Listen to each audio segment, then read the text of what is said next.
Assalamu alaikum and a very warm welcome to another episode of DigiPod on DawnNews English. I'm your host Usama Khilji, and today we're going to be talking about the more technical aspects of how surveillance takes place, how surveillance technology is used in our various systems, including telecom and internet infrastructure. And then largely we'll be talking about how technology and especially artificial intelligence, what role they're playing in warfare today, as we see that different artificial intelligence models and large language models are being used for strikes, for carrying out different military operations, and how they have an impact on everyday life in general, but warfare in specific. So we're joined today by Jurre van Bergen, who's a technologist at the Security Lab at Amnesty International. Thank you very much for joining us, Jurre. We're happy to have you on Dawn News English with us to have this conversation. So, to begin with, it would be great if you could tell us a bit about the Amnesty International investigation into surveillance networks, surveillance technologies in Pakistan, and how they really operate on a technical level. Yeah, sure. Thanks, Usama. So last year, Amnesty published a report on the Great Firewall within Pakistan, as well, how it kind of operates on a kind of a censorship level, and the kind of who are the support companies kind of involved, and we were also able to uncover the kind of Chinese company kind of behind it, and to which other countries they exported as well. Um, on that flip side, we also kind of touched upon the kind of mass surveillance through the limb system within Pakistan. So maybe just to start off with the firewall. Pakistan had a web monitoring system for quite a long time now. I believe the first one was sort of procured in 2006, 2007 through the Pakistani Telecommunications Authority. At the time, this was done through a company called Sandvine, which is a Canadian company. What they were able to kind of like one thing Sandvine to do is that they wanted to kind of crawl the internet and then look for specific keywords and then categorize them, kind of like block these kind of websites automatically. At this at the time, this technology wasn't as ready as it might be these days, but it still made sure that a load of websites could be blocked on the level where a lot of these cable systems come onto shore, where our internet traffic is kind of flowing through. Um, and so moving forward, like I think in 2023 or so, Sandvine got added to the United States Entity List, which is basically a sort of sanctioned packets. A lot of the manufacturing kind of happened within the United States, and they couldn't get exported back to the company headquarters based in Canada. And so they kind of struck a deal with the United States where they're like, okay, we're going to reform how we kind of operate, because they've been in hot waters before on kind of like operating these kind of like censorship machines all over the world. It was not just in Pakistan, it was in other countries like Egypt and Belarus are kind of like two known examples. Um, and so kind of And Nurin, struck. maybe you can also tell us the capability they had. So, from what I understand, the system used deep packet inspection technology. If you could run us through how does deep packet inspection technology work? Yeah, sure. So, deep packet inspection is basically a way where you can kind of classify internet traffic by looking at it and be like, hey, could this be WhatsApp traffic? Could this be Signal traffic? Could this be VoIP over IP traffic? You can kind of set rules within kind of this system and say like, oh, I will not allow certain WhatsApp traffic or Signal traffic. And it can then kind of block this on like an app level. It can block it on, a protocol level, or it No, can that's block. interesting. So what you're saying is that it can't read your messages because it's encrypted internet Mhm. traffic, but it can identify the servers that it's going through.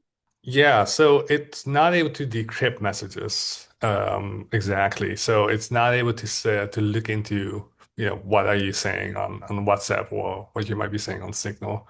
But what it's able to kind of like identify is like, oh, this looks like kind of Signal traffic, and we're just going to Hmm, then kind of block this on like a kind of national firewall level, right. gathered as a rule. No, that's interesting because you were as you were mentioning in 2023 when Sandvine stopped supplying the technology or ended the contract, and then this new sort of system came up in Pakistan that you said came from a Chinese company. I think it's Geej Networks, Yeah. and then at that time. What we started experiencing in Pakistan is that WhatsApp capabilities were impacted. So sometimes you weren't able to send a photograph or a voice note or a video or a document over WhatsApp, but you could, send a text message or have a phone call. So how does that work? Yeah, so I think this is a very kind of interesting example. So there's kind of two ways to do this, and it might be kind of worthwhile to kind of explain how WhatsApp is kind of set up.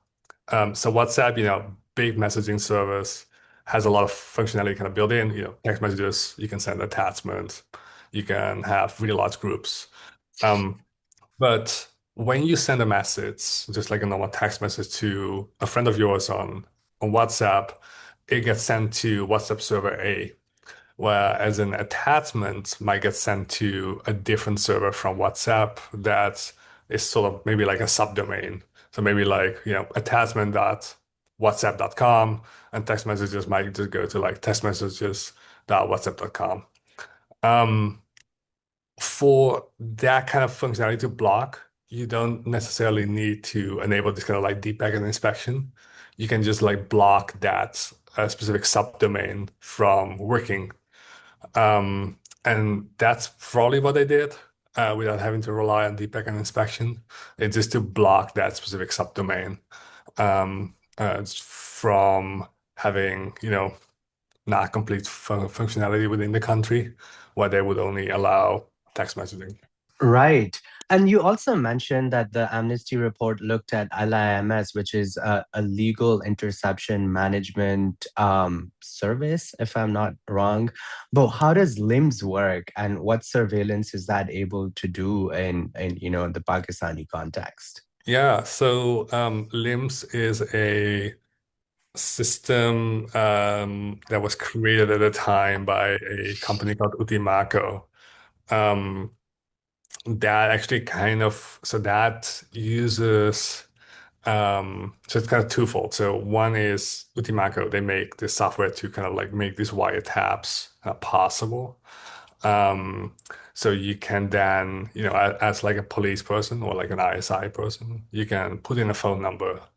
Um, and then in this monitoring system that's kind of built in, probably in an office from one of the telecommunications providers, where the police and ISI have access to, they're able to then kind of like go through this information that's kind of provided by um, a different company called Data Fusion. They've been active in Pakistan for like, I think, 13 years at this point.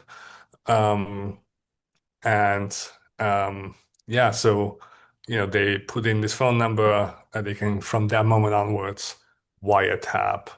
So what they are able to do is, they can read text messages, they can read phone calls. They cannot read WhatsApp messages or Signal messages.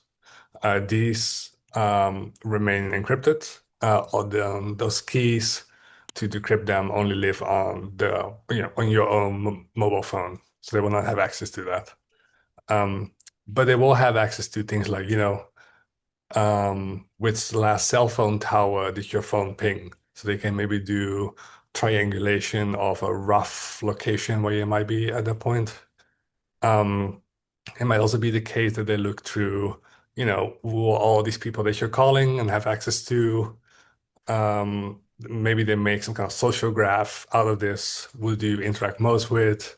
That might be interesting if they want to like, pressure you in some kind of way. And so it's quite a kind of powerful technology. It's not spyware, but it's still kind of active, kind of surveillance if you get put into that system.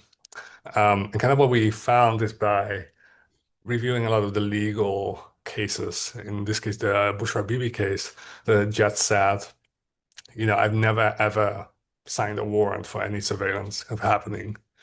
And so it seems that, and they cannot change, like the government changed the law later to legalize this.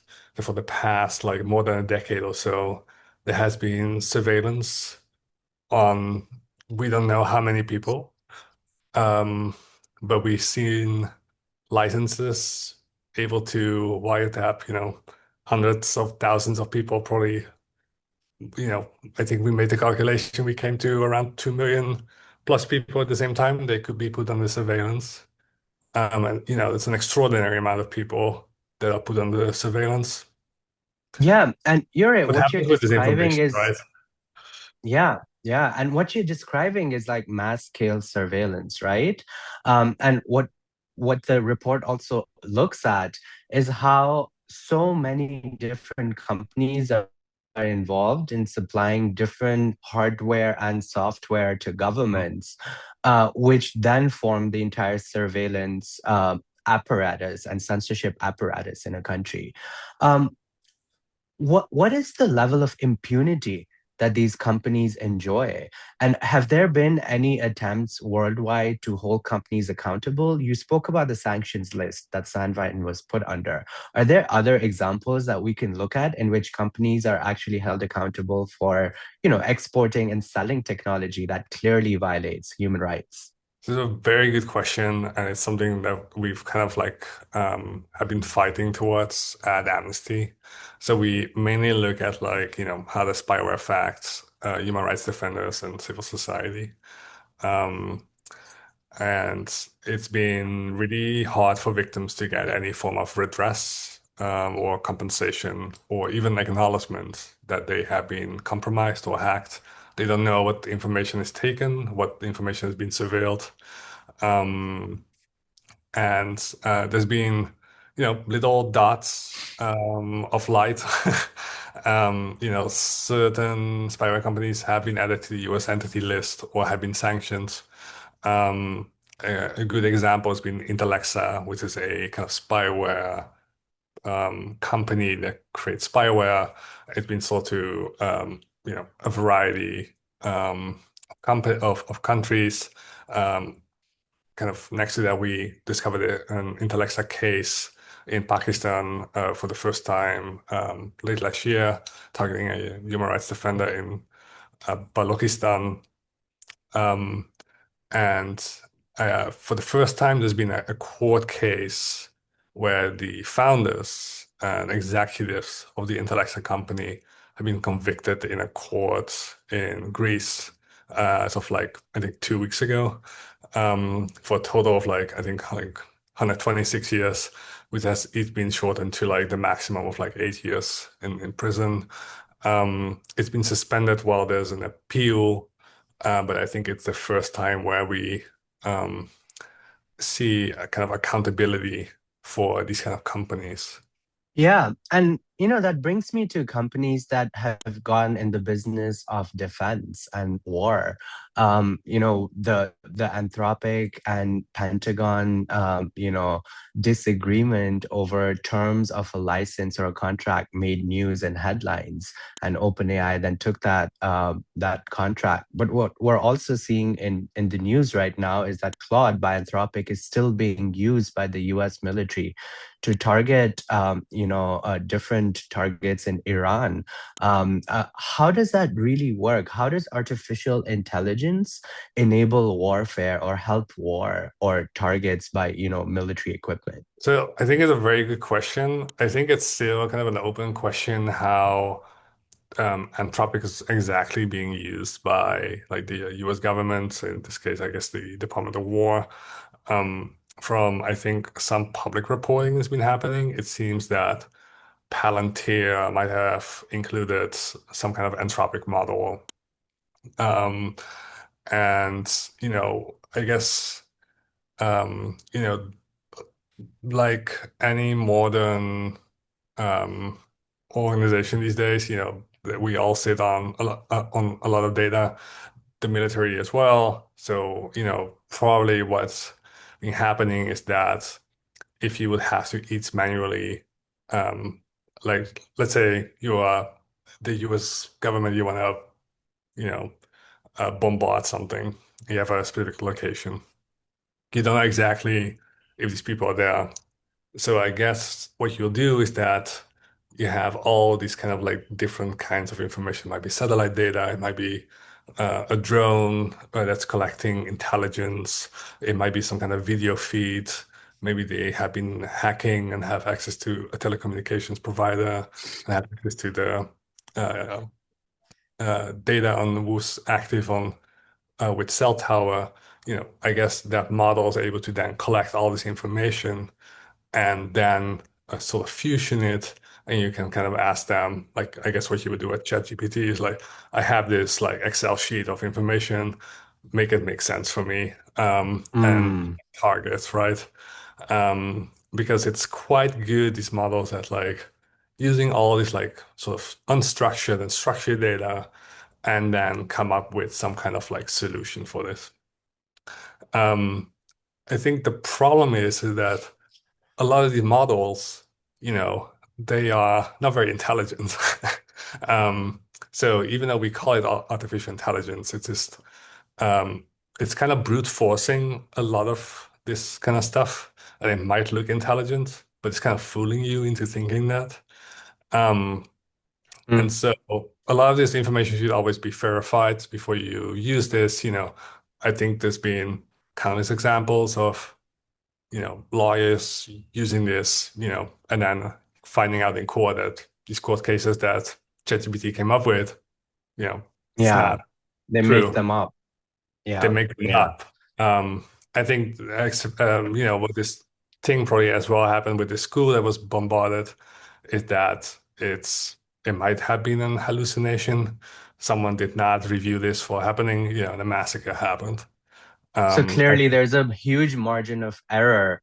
Um, and of course, because it's costing lives, it's a huge risk, of course, that is being taken. And not to mention, how it may not be obviously compatible with laws of war, international humanitarian law that governs this. But that's interesting. Maybe we can talk a bit about, the Anthropic and Department of War disagreement over the contract and how the reporting said that this disagreement was over Anthropic not wanting its model being used for war purposes. Can you delve a little bit into how that works? Like, what are these contracts between companies and governments like? And how much control or say can companies have in telling governments, for example, how they can use their technology? Yeah, so from what I understood is that the Department of War wanted to use kind of the Anthropic model. Has it been used before? Yeah, I think it was used for the capture of Maduro when he was being, I guess, illegally kidnapped from Venezuela.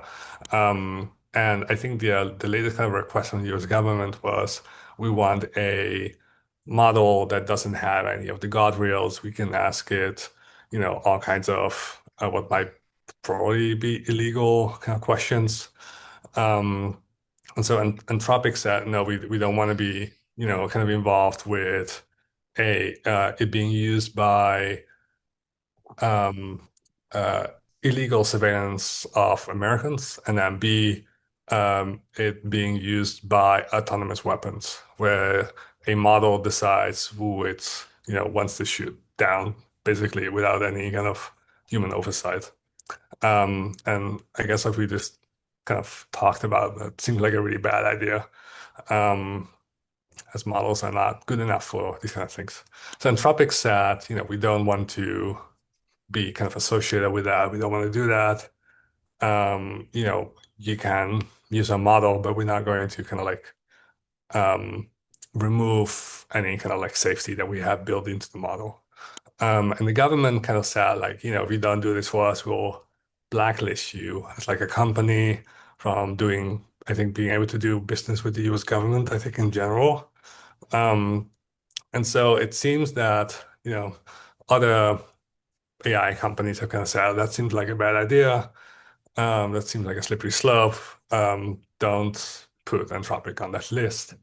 Um, and I think at this point, I think they're going to be added to a block list of Anthropic being able to be procured by the US government. And I think it kind of shows that as a company in this kind of like day and age, you might have very little sway over being able to verify what's being done with the software that you provide. Um, and we, see this as well in the case of the data fusion and the JITs kind of story, is that, we ask these companies, hey, have you reviewed, are you going to review any of these claims that illegal surveillance happens with your tooling?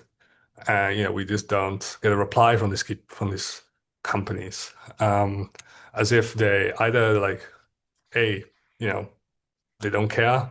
In the case of Anthropic, they do seem to care, which I think is really positive. Um, uh, and but at the same time, uh, when you have the US government kind of like trying to target you, you're gonna have a bad time. And as a company, you just don't really seem to have a lot of sway, I think is the answer at the moment. Yeah. And I think that just shows like the risks that exist with such technologies because as we know, so many technologies have multiple uses. And sometimes when they're bought for a specific purpose, they're not always used for that. And I think that just leaves so much gray area in the licensing that companies are providing to their clients, which are governments, Mm. or even private actors. So, for example, you have dual use technologies, like, for example, we talked about deep packet inspection that can be used for gray traffic monitoring by telecom regulators, because that's why Pakistan bought it, the PTA. But then later, it emerged in court cases that it was also being used for surveillance. So similarly, these AI technologies and capability that governments purchase may be used for various different purposes in which governments are operating, but the companies don't have a say in that. And that brings a very real issue of like regulating these companies or also regulating artificial intelligence, which is a big debate around the world. So I think moving forward, this will become a huge point of contention, just as we've seen in this particular case. But overall, how does Amnesty International sort of try to hold companies accountable and governments accountable on how technology is being used for, essentially in violation of human rights? Yeah, so at Amnesty, we specifically kind of have a section called Amnesty Tag where we kind of like focus on how does technology kind of impact human rights, how does it affect our lives, and how does it affect civil society. And we kind of do this in various ways. So I think like one is like research.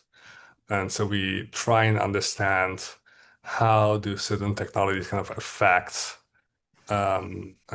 civil society. So, the our research on the Pakistani firewall, I think it's like it's a good example where we were able to kind of take kind of a question that we had um, and then kind of expose how various providers, supply chains, and government kind of like work together to kind of like make these platforms kind of possible. Um, as well as that we try and influence governments and um, try and call them out when bad stuff happens. This has, obviously this day and age where there's so much demand for deregulation of these kind of like industries. I think it just kind of shows that regulation is really kind of key for this to try and hold these companies as well as the governments to account with these kind of technologies. Um, and how quickly as well, at the same time, a lot of these technologies can be repurposed in all kinds of ways, in ways they might not have been intended to, but they fit a certain, use case that might not be kind of fit together with like, kind of international laws and regulation. Um, as well as that, when human rights defenders are kind of targeted, we try to figure out ways to kind of expose that and try and petition governments to rethink their ways, um, as well as to keep kind of putting pressure on the companies kind of engaged in this. I think like a company like Spyware company like Intellect is like a really good example. They've been exposed by a coalition of like NGOs, journalists, victims that came forward, governments that have taken action, and ultimately, ending up in a conviction. I think No, that's a one, great example of collective action, right? But I also want to ask you, what can users do to protect themselves? From this technology. So you have spyware, you have different scams. Just this week, we saw how Signal has been attacked with this scam where people are pretending to be, at Signal and asking for codes and then hacking people's Signal accounts. But similarly, we've also seen, a lot of vulnerable people being targeted through spyware, through surveillance, and how you spoke about Signal and WhatsApp messages being encrypted, but once your phone is infected, then those messages can be read. So what can users, internet users, technology users do to protect themselves better? so this is kind of one of the key questions. I think what I would generally recommend is that if there's information you don't want to have forever on your phone, is to use things like, Signal and WhatsApp disappearing messages, where the messages disappear after a certain period of time. So attackers cannot kind of like abuse these kind of messages. Similarly, all of these kind of attacks on whether it's Signal, WhatsApp kind of takeovers, they are very similar to just like general phishing that kind of happens. You know, someone is trying to trick you to say, oh, I'm like a support agent, or someone that's unknown trying to contact you, be like, hey, I'm like part of the bank. Um, Always, verify on the websites whether that's WhatsApp, your bank, or Signal, whether that's true or not. And if not, hang up, don't talk to them, block them. I think the other thing is that's just very important is like two-factor authentication, and using different passwords for different websites and services that you use.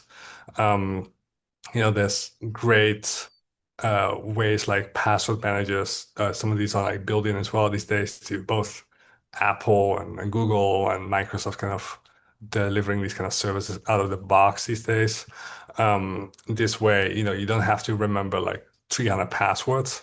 I, use a password manager every day. I wouldn't be able to live without it, and I'm feeling a little bit safer because I know that every service that I use uses a different password.